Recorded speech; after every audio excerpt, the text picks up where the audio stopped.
বিশ্ব প্রতিবন্ধী সপ্তাহ শুরু হয় গত ৩রা ডিসেম্বর, যার পরিসমাপ্তি ঘটল আজ অর্থাৎ ৯ ডিসেম্বর।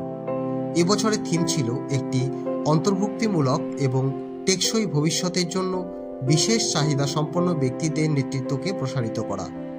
সর্বশিক্ষা মিশনের উদ্যোগে ও হলদিবাড়ি চক্র সম্পদ কেন্দ্রের ব্যবস্থাপনায় র্যালির মাধ্যমে গত ৩রা ডিসেম্বর যে অনুষ্ঠানের শুভ সূচনা হয়, আজ তার শেষ দিনে বিভিন্ন বিদ্যালয়ের প্রাক প্রাথমিক থেকে দ্বাদশ শ্রেণী পর্যন্ত প্রায় ৫০-এরও অধিক বিশেষ চাহিদা সম্পন্ন ছাত্রছাত্রীদের নিয়ে অঙ্কন, আবৃত্তি সহ নানান অনুষ্ঠানের মাধ্যমে হলদিবাড়ি বালিকা প্রাথমিক বিদ্যালয়ে এই অনুষ্ঠানের পরিসমাপ্তি ঘটে। আজকের এই শেষ দিনের অনুষ্ঠানে উপস্থিত ছিলেন হলদিবাড়ি চক্র সম্পদ কেন্দ্রের শিক্ষক শিক্ষিকা সহ অবসরপ্রাপ্ত শিক্ষক অশোক চক্রবর্তী, হলদিবাড়ি বালিকা প্রাথমিক বিদ্যালয়ের প্রধান শিক্ষক দিবাকর ঘোষ, বিশেষ শিক্ষক কুঞ্জনাথ রায় এবং প্রবীর কুমার সাহা।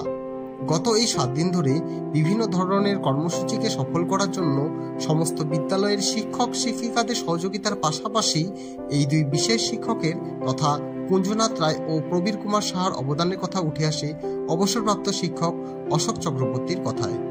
আজকের এই বিশেষ দিন সম্পর্কে বলতে গিয়ে বিশেষ শিক্ষক কুঞ্জনাথ রায় নিডো কিউবনের উদ্ধৃতি উল্লেখ করে বলেন, বিশেষ চাহিদা সম্পন্ন শিশুরা সমাজের আর ৫ জন সাধারণ মানুষের মতোই, তারা কোনোভাবেই পিছিয়ে থাকে না।